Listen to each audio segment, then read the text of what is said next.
Je m'appelle Mathieu, journaliste indépendant spécialisé dans les lieux abandonnés. En 2018, j'ai reçu un message anonyme. Si tu veux une vraie histoire, va à l'hôpital Saint-Bernard. Ils ont fermé sans prévenir personne. L'endroit se trouvait à 40 km de la ville, perdu dans une forêt. Les habitants du coin disaient qu'on entendait encore les cloches du service psychiatrique, alors qu'il n'y avait plus d'électricité depuis plus de 30 ans. J'ai décidé d'y aller.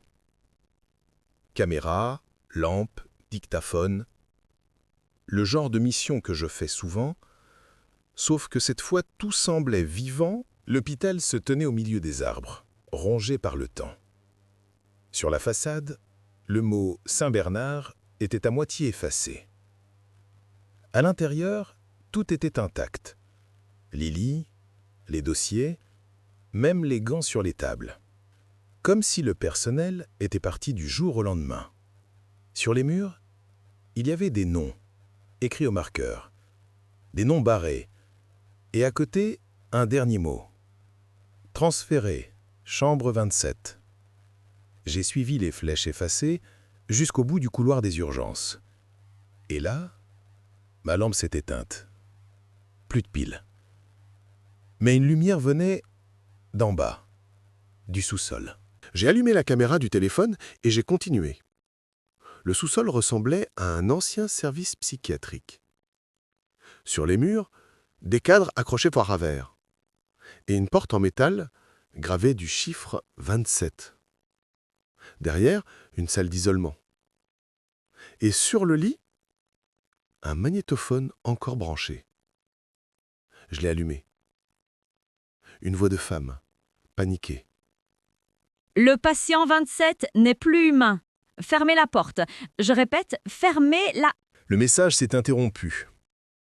Puis, un bruit métallique, comme si quelqu'un traînait une chaîne juste derrière moi. Quand je me suis retourné, le couloir était plongé dans le noir complet, mais on distinguait une silhouette, grande, maigre, la tête penchée. Elle avançait lentement, les pas lourds. J'ai reculé, trébuché, et la porte s'est refermée d'un coup. J'ai entendu la voix, encore. Tu ne devais pas venir ici, Mathieu. Personne ne connaissait mon prénom. Je ne sais pas combien de temps j'ai perdu connaissance. Quand je me suis réveillé, il faisait jour. La porte était ouverte. Je suis sorti en courant sans me retourner. Mais quand j'ai regardé les images enregistrées, il n'y avait rien. Pas de couloir, pas de voix, pas de patient. Juste un long silence. Et à la fin de la bande, une phrase chuchotée. Bienvenue à Saint-Bernard, patient numéro 28. Quand je suis rentré chez moi ce soir-là, j'ai cru que tout était fini. Mais le lendemain matin, j'ai trouvé une enveloppe glissée sous ma porte. Sans timbre. Sans adresse. Juste un mot écrit à la main. Ne parle pas de Saint-Bernard. À l'intérieur, il y avait des photos. Vieilles en noir et blanc. On y voyait des médecins et un patient attaché sur une table. Numéro 27. Et derrière chaque photo, une date. 1986. L'année où l'hôpital a fermé. J'ai cherché les noms dans les archives. Tous les docteurs sur ces clichés étaient portés disparus. 3 jours plus tard, j'y suis retourné. Je devais comprendre. Cette fois, j'ai emmené un ami, Lucas, pour filmer tout. L'hôpital semblait encore plus vivant. Les portes claquaient, les néons grésillaient alors qu'il n'y avait toujours aucun courant. On a entendu un bruit métallique venant de la salle des archives. Lucas a pointé sa lampe. Et sur les dossiers, quelqu'un avait écrit au sang « Tu ne devrais pas être là ». Il a voulu partir, mais la sortie était fermée. Les portes d'entrée étaient soudées.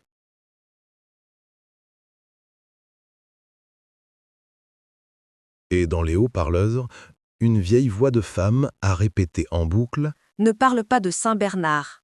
À l'intérieur, il y avait des photos, vieilles, en noir et blanc. On y voyait des médecins et un patient attachés sur une table. Numéro 27. Et derrière chaque photo, une date. 1986. L'année où l'hôpital a fermé. J'ai cherché les noms dans les archives. Tous les docteurs sur ces clichés étaient portés disparus.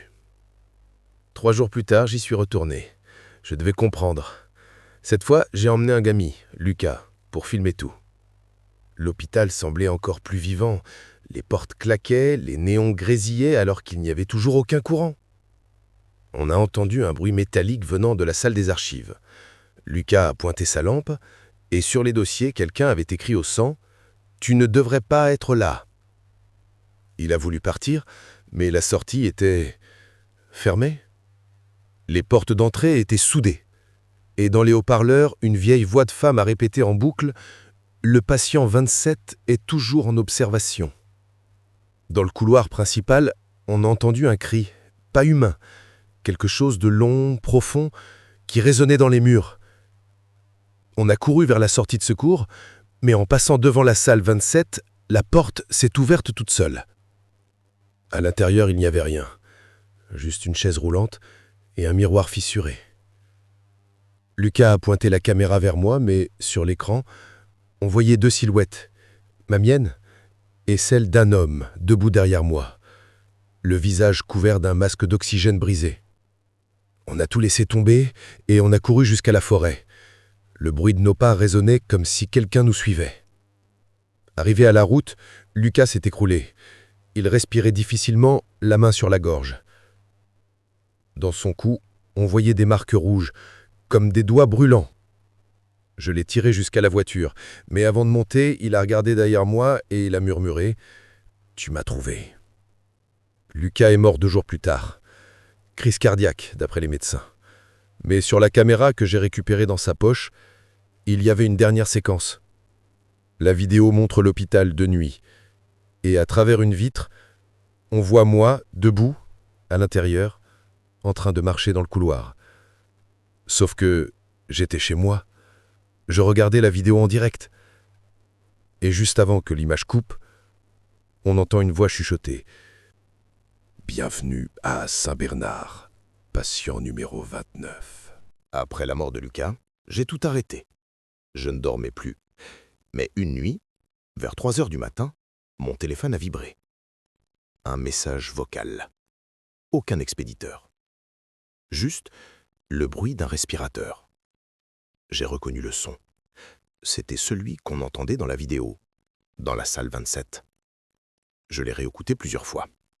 Et à la fin du message, une voix, presque chuchotée, a murmuré « On t'attend ». Je n'ai rien dit à personne. J'ai repris la route, seul, vers Saint-Bernard. Je voulais comprendre pourquoi mon nom figurait dans leur dossier. Quand j'ai franchi la grille rouillée, la brume était plus dense que jamais. L'air sentait le métal et la poussière humide. Chaque pas résonnait dans le vide.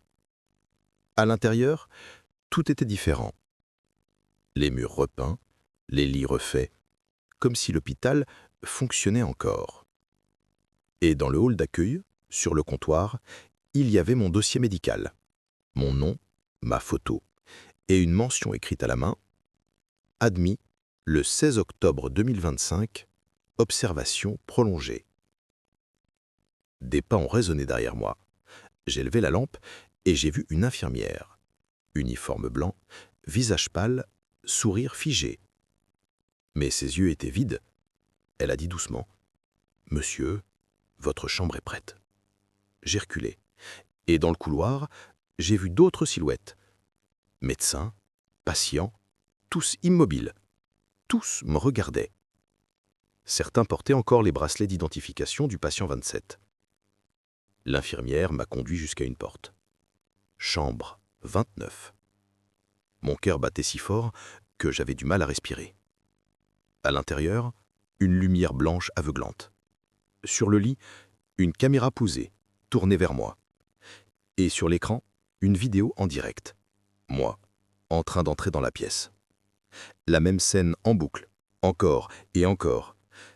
Puis j'ai entendu une voix dans les haut-parleurs. Observation commencée. Patient, conscient. Les murs ont commencé à trembler. Les ampoules ont explosé. Et derrière la vitre, le patient 27 me regardait. Même taille, même visage. C'était moi. Je me suis réveillé dans une chambre blanche. Aucune fenêtre. Un seul bruit, celui d'un cœur qui bat. Une infirmière est entrée.